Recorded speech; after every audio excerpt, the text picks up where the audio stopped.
It's another special episode from Bagging Gym where we have a guest on the podcast this week. So let me introduce Victoria. Boom. I mean, no one's done a boom after an introduction. No. Right, Victoria, meet Richard. Here's what I'm going to say about Richard before we start. Richard is annoyingly one of the nicest people that you might ever meet, and it makes me sick.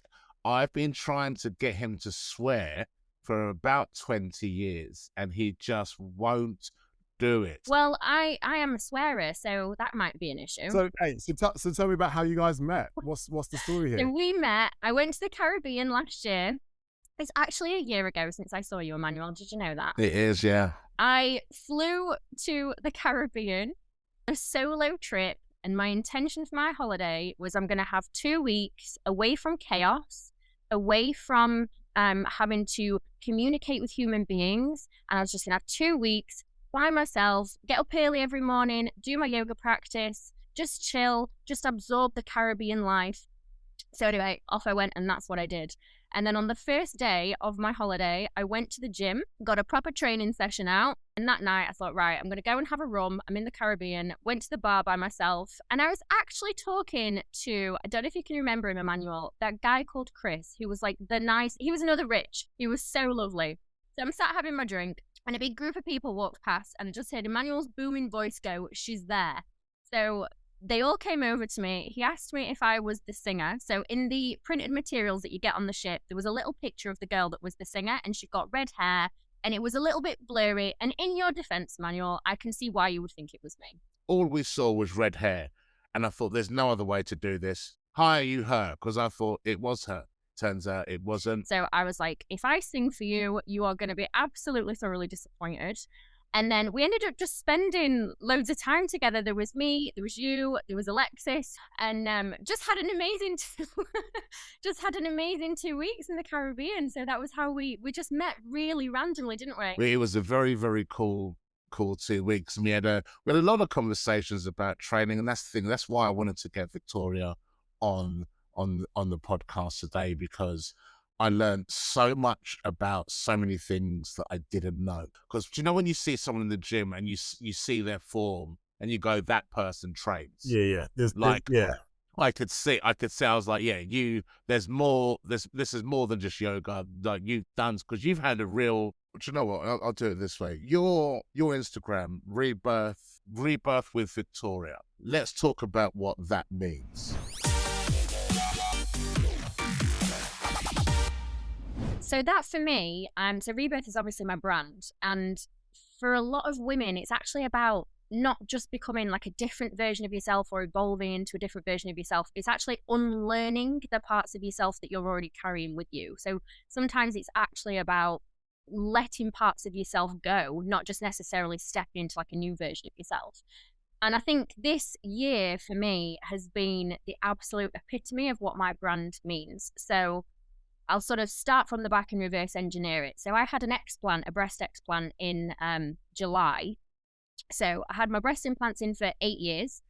And this summer I decided to have them taken out. And that for me has been the biggest sort of homecoming that I could have ever done for myself. And I feel like I've finally sort of separated the healthy from the unhealthy aspects of the fitness industry. Because yes, there's so much on the surface, isn't there, of fitness that is so good for us and so positive, and we want to champion and reinforce all of that. But I do also feel, especially now and as we move into the future, there's also elements that we need to let go of, that we need to challenge, and that aren't healthy. Like I know so many people in the fitness industry who, from an emotional perspective, from a mental perspective, from a body image perspective, are more unhealthy than anybody who doesn't go to the gym. Absolutely. I totally agree with you. For years, I've said this and had conversations with people where I'm like, we know people who've got substance abuse, who are addicted to things, who've got really unhealthy lives outside of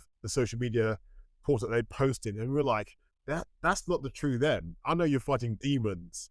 And so, yes, you said that. Yeah. It's ego. And obviously I come at it, my business is all about female health and female hormonal health and womb health. And like female sexuality and feminine energy, and especially from the lens of women are pushing themselves that much now to fit this ideal of what fitness means, that it's coming at the complete expense of their female health, of like I say, like the hormonal health. The hormones are absolutely wrecked because it is just obliterate yourself, no excuses, never miss a Monday, how bad do you want it? Like all these phrases, yes, they are really valuable in getting us to maybe to a certain goal or to discipline, but it's also coming for a lot of women at the sacrifice of other things. And that was me. So I had my implants put in just because I was competing at the time. I was a national bikini champion who was the only one who didn't have them. And it was that pressure that for me to be able to be successful in this arena, it's either have breast implants or you're not going to win. Like that was literally it. And obviously I was competing for lots of different reasons, but anyway, had my breast implants put in. And then progressively over time, I just was so unwell. Like I think the last time you spoke to me, Emmanuel, was before I had them out, or was it just after I'd had them taken out? No, we spoke just before you were getting ready to have them out. And I remember the change in you, because the time we spoke before that was when you got your date to have them out, and you were so excited to have this done. And then we spoke just before you had them out. Even when me and Emmanuel met, and obviously I was on holiday, I don't know if you can remember, Emmanuel, but I was ill the whole time. Yeah. I was really unwell, wasn't I? I was so tired and just really poorly. And I think one of the most common questions that you've asked me in the last year is, how is your health? You've asked me that so many times, because every time we've spoken, I've been like, I'm really struggling with X, Y, and Z. Yeah. And so over that 8-year period, my cognitive function completely declined. Like I'm very academic. I love to learn. My brain is like my superpower. And that just steadily started to disintegrate. I was getting like really big cysts around my neck, on my face. My endometriosis was worse. Like the inflammation I had in my body was worse. And I had so many physical symptoms. But at the same time, I'd come out of the back end of competing, which is obviously battering your body into oblivion. I'd opened a yoga studio, which was the most stressful thing I've ever done. In that time, I've had five miscarriages. I've lost 5 babies in that time. And I've had 5 operations in the last few years as well. So there's obviously a lot going on, and it was quite hard to sort of piece things together of, is this causing this, or is it just stress, or is it like I'm just getting a little bit older and it's just hormonally and whatever else. But then I just had this intuitive inner knowing that it was something to do with my right breast especially, and I just had this, it's my right boob, I know there's something wrong. And, you know, people might think that's absolutely crazy, but I think when you are an interoceptive person, and especially when you're female, you just have that intuitive knowing. And I think as women, we are constantly discouraged away from tuning into that. We're made to feel like, oh, you're just being neurotic, or you're just being woo-woo or fluffy or whatever else. It's completely disempowered. Anyway, being the stubborn northern girl that I am, I pushed so much. I went to my GP, I went to the breast cancer clinic, I went to the original surgeon who put them in, and every single person was telling me, it's in your head, it doesn't exist, there's nothing wrong with them, etc., etc. But because of the nature of what I do, the message that I give other women, I refused to believe that. My body was telling me something, so I was like, you have got to listen, and you've got to keep fighting until somebody does. Long story short, I found an incredible surgeon who did listen to me, and it turned out I was right. I had a lump behind this breast, which obviously I had to have removed. My implant had ruptured, so the silicone was leaking into my body. And when I had them put in, on my surgical notes, it actually says saline. So I requested saline implants because I thought they were safer. The surgeon that them in had actually put silicone implants in. So for eight years, I had no idea sort of what was in my body. And the like cysts I was getting around my neck and my face were just my lymph nodes constantly trying to shift this shit basically out of my body. So I had them taken out. And after I came round from my surgery, it was the difference in my symptoms was instantaneous. So I had really bad tinnitus, and as soon as I opened my eyes, it had gone. And I was like, is this what the world sounds like? And that was immediate. That was an immediate change in my inflammatory response in my body. And then the surgeon that took them out for me said, I've taken some pictures for you so you can see what I've actually sort of pulled out of your body. And it's not just the implant that they take out, they have to take out what's called a capsule. So your body forms basically like a self-defensive layer, because it's constantly fighting a foreign object, isn't it? So it will put together its own little layer in an attempt to protect you. And when he showed me the picture of that, I was like, there's no wonder I have felt this unwell for nearly a decade of my life, because my body has been fighting every single day to try and protect me from something, and it's had to just keep working and keep working. So for me, sort of going through that process was so powerful for actually making me sort of come home to myself and appreciating my body and how hard it's constantly been working for me. You know, physically, I've been through so much in the last few years, as well as like emotionally, because obviously there's the emotional side of it as well. So yeah, and just trying to get across to people that sometimes it's coming home to yourself, but it's unlearning things about yourself that maybe you thought were right in the first instance, and then not being scared to challenge those things again. So for me, this year really has been sort of like the rebirth, and that's sort of where my brand names come from. Love it.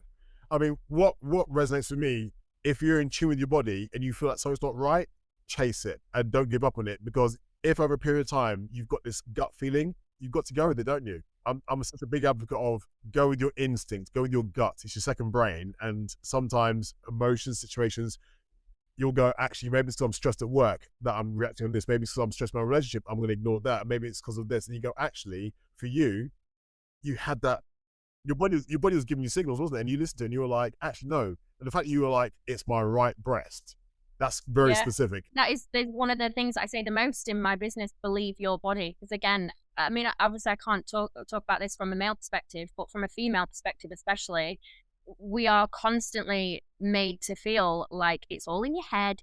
I think the word hysteria actually comes from the word uterus. So it's like, you're just being hysterical. And actually, no, believe your body. Your body's so smart. It's working for you all the time. It's not working against you. And it's just going to send those signs and signals to you in different ways. It's a skill, but you've just got to be receptive and open and have that self-trust to actually listening to your body and what it's trying to communicate. It's a big thing that we've spoken about so many times when you say it's so important to listen to your body. I think even from like a male perspective, it's not always helpful. And I think then what you've got is, especially for men, it is pushed through anything and everything. And it's like, so when is the what is the breaking point? Is there a breaking point? Or do you just keep going until something sort of collapses and then you're a failure as a man? Or, you know, for a very long time, I have kept going until it literally nearly killed me. And you would go and go and go until injury, because from the female perspective, from what you're saying, and I've seen it so many times where people go, oh, she's just being crazy, or you see it in the comedy industry as well, oh, she's just being neurotic. There's all these excuses, and then thinking about it from the male perspective, and we're very guilty of this and doing it to each other, of going, come on, mate, stop being a wimp. So, and I've got a friend of mine who I train with.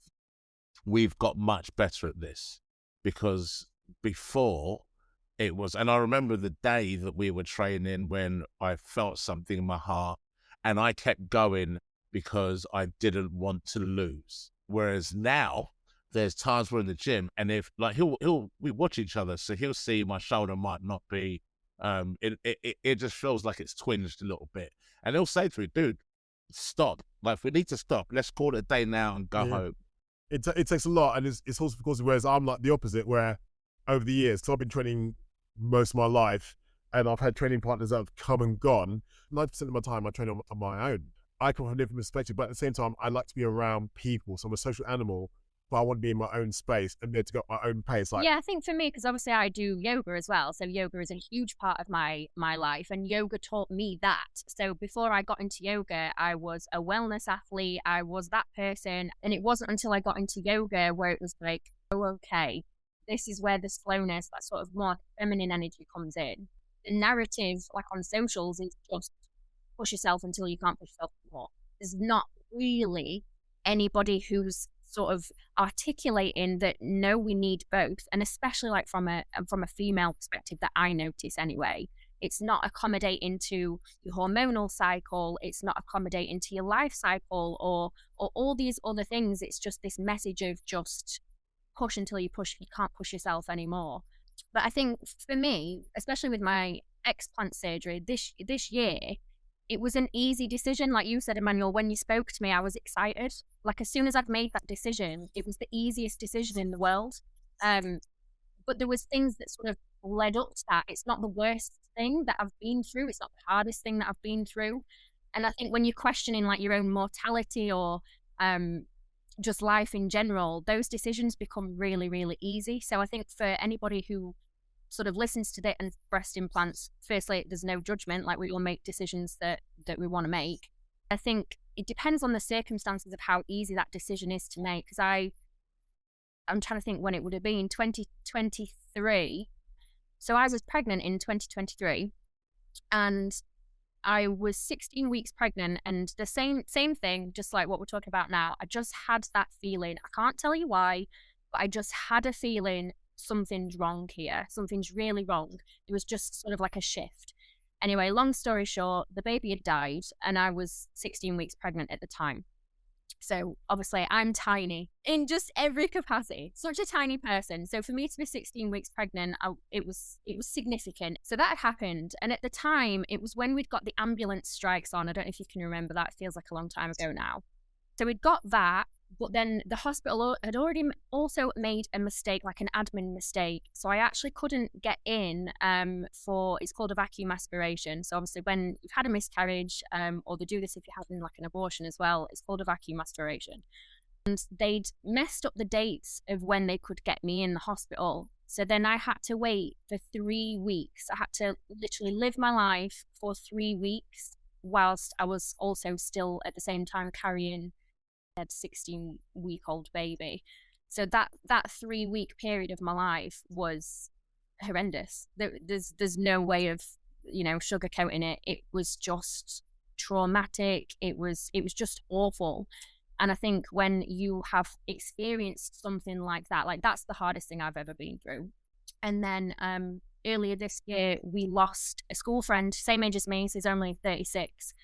And like Sean was one of the most loved people that I know, and he just we still don't know why, but he lost his life. And being stood at his funeral thinking, right, you've gone through all of that, you are privileged to age. To be able to age and to be able to experience life is a privilege. And I was like, right, we need to make some serious decisions here, because you are living in a state of illness all the time. You're living in a state of discomfort all the time. You're constantly not very well. You can't think to your best ability. And for what? Who is this for? Who are these breast implants for? Because they're not for me, because they're slowly killing me off. So I thought, so something has got to change. So when I actually made that decision, it was an easy decision. So I think for some people, it might be a really difficult decision because they don't have the resilience that's already been built up through life experience. But for me, it was actually a really simple decision, just because of the sort of background and the context of what I was experiencing simultaneously at the same time. So I think with any decision or any question you've got, my belief is any question that you've got for yourself, and Richard will say your second brain, your gut, you know the answer straight away. You've got an answer. The problem I think most people find is either accepting that answer or understanding that answer. Like, you know what you want to do. That's why when people ask me questions, I'm very reluctant to give an answer, because I'm only giving you an answer from my perspective, but I'm not you. And it could be the dumbest question, because when people ask questions, I found a lot of the time they don't necessarily want the answer to that question. They want confirmation to what they might already think.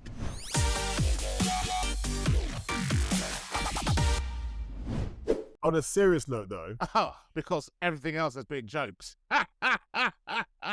5 miscarriages, bad health, slowly dying. Yeah, friend just died. And then he goes, yeah, but seriously, let's talk. Oh, yeah, lower the tone, Rich. Go on. Yeah, now we're going to bring the mood down.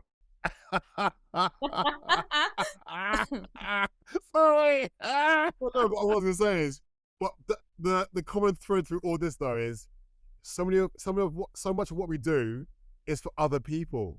The common thread is you're not allowed to make a decision, it seems, unless someone can say justify it. You go, why do I have to justify it? Why can't I just make this decision? And what you wear, how have you having your implants done? That people can ask you why you had them done, and then people are going to say, why do you have them removed? You've got two sides of this now. So, and you think, and I think it can be true for the positive and the negative.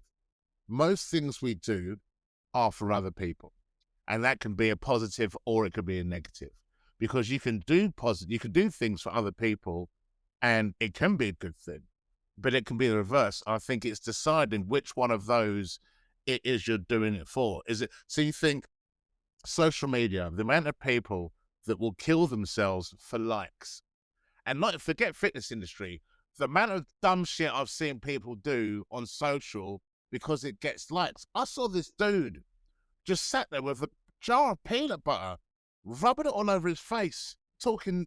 I'm going to have to show this video. It's nuts. And he's in his car, covered himself in peanut butter, going, I love peanut butter so much. And it's got something like 15 million views. And I'm like, how dumb are people? Because no one does that. No one does that in their car and goes, this was for me. I feel empowered. You're doing that for the likes. Who wins there? Instagram, social media wins. Because yes, I've seen so many videos now, people who have their friend film them from behind, and it might be topless, just walking through a crowd, and they're like, look at this person, look at that. And you go, how narcissistic is that? Yeah. When did that become a thing? And then other people going, yeah, actually, they're getting likes. I'll do it. And it becomes a trend. And you go... There's loads of stuff we do for other people, even this podcast. This podcast isn't for us. This podcast is for other people. And I remember when we started this, it was because we wanted people to have a positive experience going to the gym. It was to have a positive... And also as well, to find out they're not on their own. The amount of times we've had these things, we've gone, oh my God, I do the same thing too, of going into the gym and finding something out, or like your first time in the gym, or even getting off the sofa. I mean, the amount of times it's been really difficult. Like I'm not good with taking rest days because I'm still training for the fat kid in my brain, where I go, if I miss the gym this day, my brain goes, you're going to put all of that weight back on in a single day if you don't go to the gym. So I hate not going to the gym. And again, it's having to get that out. But the amount of people I speak to where I see them in the gym, there's this one kid and he's shredded. He looks like he's never been fat at all. But then that judgment you have of him going, look how great shape he's in, after talking to him over 3 or 4 sessions, and you realize that he's exactly the same as me. He was this fat kid at school, and Richard, he made me think of you, because he was like, he goes, I was a geek at school. And now that he's a really good looking dude, like he's grown up into this specimen of an athlete, but he's still got that kid in his brain that it's like he's trying to protect. And going through all of these sessions, like speaking to people, has been a really lovely thing to share. Yeah. And what you said earlier on about to know that they're not alone, and that's not just with us throwing weights. It's not as us as men. We're trying to make sure that people listen to this and go, oh, I chuckled, but also they go, ironically, I've got a friend of mine who might listen to this at some point, and hopefully will be inspired by you, Victoria. And the ironic thing is, her name's Victoria. She used to compete. She had her breast implanted. She had her breast explanted, I think about 2 years ago. She left the UK, went to India, studied yoga, and she's out there now traveling around Sri Lanka. At the time, I was thinking, you're going through something. But now I see that she was actually fighting everything. She had them removed, and she's like, I feel refreshed. And she's out there doing yoga, and she's so in tune with what she's doing now. And that's why, so for me, where was the change? So you went from being a figure champion to where you are now with the yoga and the pathway. What was that transition about? I think very similar. It's literally that when you were telling that about your friend, then it's literally like you're talking about me. I think so. I came out of competing. The last competition that I did, I was a wellness athlete, and I came out of that, and it was about 18 months after I'd got my breast implants in. So I think in hindsight now, that was when the symptoms sort of started kicking in for me. And I was just in a really unfulfilling relationship at the time, trying to articulate that as politely as I can. And I was actually in a therapy session, and my EMDR therapist that I have has changed my life for me. And she just asked me the most basic questions around my values. What are your values? Who are you as a person? What do you love? What do you enjoy? What brings you happiness? What brings you pleasure? All these sorts of really simple questions, and I couldn't answer them. I was sat looking at her like, I don't know. I really don't know. I don't know. Don't have any of the answers to these questions. And I realized I have no idea who I am, and I've been living my life up until this point, exactly what we've just been talking about, for something else, for someone else. It's a show. It's almost like I'm in a character. I'm playing a role, or I'm playing a character rather than just being me. But at the time I was like, but I don't actually know who me is. And I think I would have been in my late 20s, sort of 30s around this point. And it was just from that, really. It was just getting to know myself. And it was, for me, it was a process of like a reclaiming of my own identity. And who do I actually want to be? What kind of person do I want to be? What are my values? And am I making choices that are in alignment with those values? Or is the reason I'm struggling with anxiety and all those sorts of things that much because I'm living a life that is just not aligned to things that I actually think are really important? So it was that for me. But I was very sort of on the outside, it looked very spontaneous because I sort of came out of competing and then decided I was going to go and live on an island off the coast of Croatia to do my yoga training. And then 3 days later, off I went. And it was literally like, right, I've made that decision. And then I just went and did it. So that was sort of like the turning point for me. So that was in 2019, did my yoga teacher training, and very, very similar to your Victoria that you're talking about, it completely changed my life. Like yoga totally changed my life, changed my perspective on everything, helped me to connect to my body, like much more of an embodied practice. I was a dancer. Obviously I competed, but it wasn't until I did yoga where I actually felt like I was in my own body, if that makes sense. So yeah, it was that for me, and that was 5 years ago, and then it's just sort of progressively grown from there, and then that's sort of like the path and the trajectory that I've gone down, and helping other women now really drop into their own bodies, connect with the feminine energy, and all that side of stuff. So yeah, that was the turning point for me, just having a therapy session or having a therapist who was incredible and asking me the right questions, but all of the questions were ones that brought me back to myself rather than sort of out and like an external energy. It was internal, and who are you and who do you want to be, and those sorts of things. So yeah, that was it for me. It's the value of the right question. Do you know, when it comes to writing, because before something becomes funny, I've got to deal with it first. And that's the hard part of comedy that will never get shown, because we see the jokes, and the amount of times that I've written out a bit, but to get to that bit, I've just been like, even recently, I'm not a good shopper because I never used to like trying stuff on because I didn't want to take my top off in a changing room around other people. And I took my top off to try this new top on. And for the first time in a very long time, I did not hate myself. And I burst into tears in the changing room because it was just a really weird feeling, such a weird feeling. But now I felt myself trying to stop myself from crying. I was like, I felt myself going, man up. Then I thought, no, don't man up, let it out, and cried even more.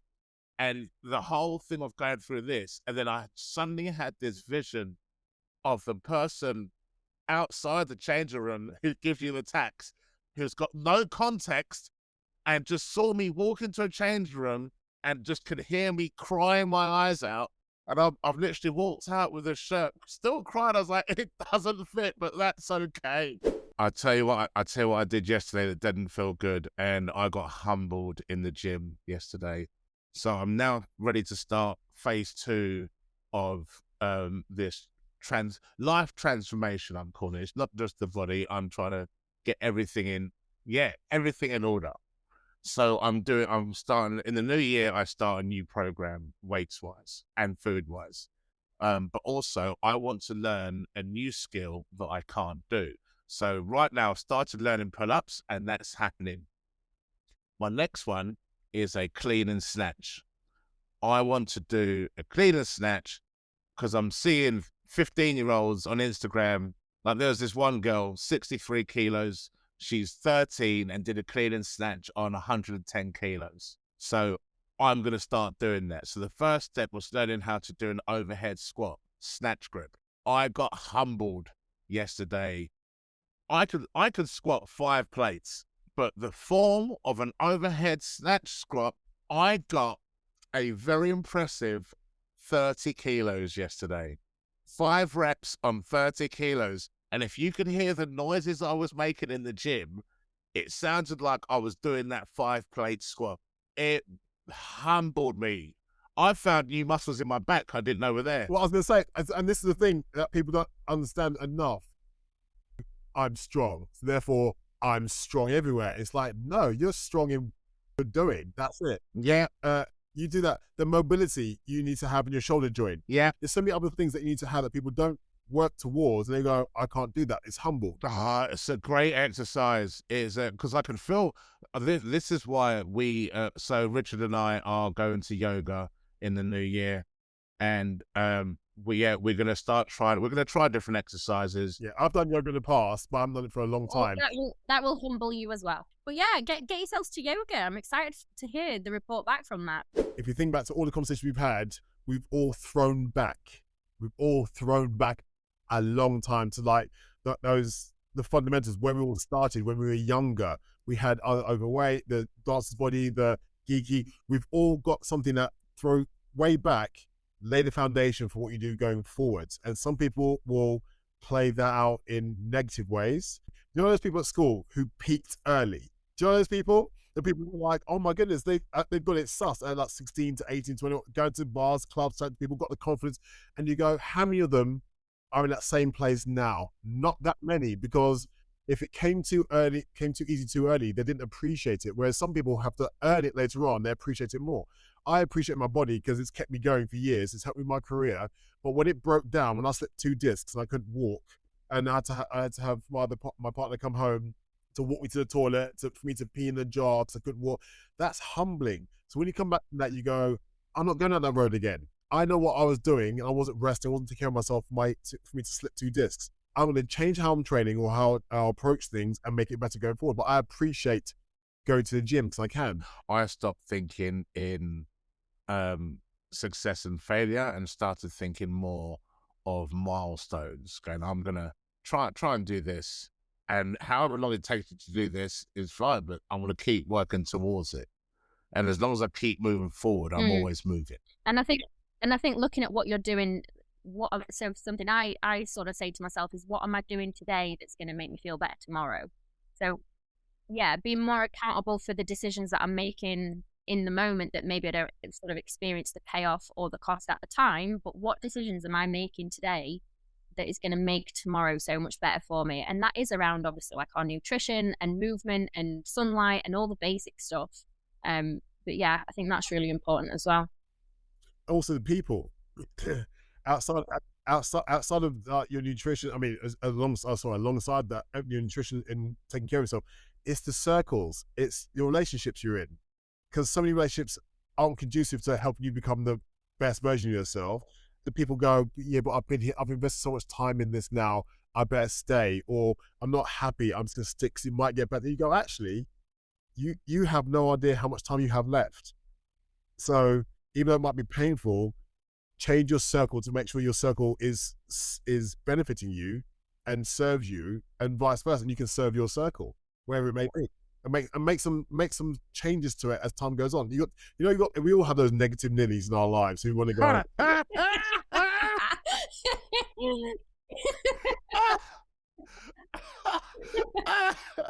Dude, just say asshole. Just say it. We've all got those assholes. Say it. As I said it, I thought, no. I thought, oh no. That's not a word I would eat. Oh my word. As soon as it came out, I was thinking, no, I didn't next it. And I knew Emmanuel was like, I was like, I gotcha. But There's always one. There is always one in every episode, and it doesn't even mean it, and it's the best. What you should do, what I think you should do is go through all your podcasts, and every time Rich makes a point like that, you need to pull them all out and put them together. Yeah. Oh, make a whole reel of that. It'd be the most politest reel you'll ever see.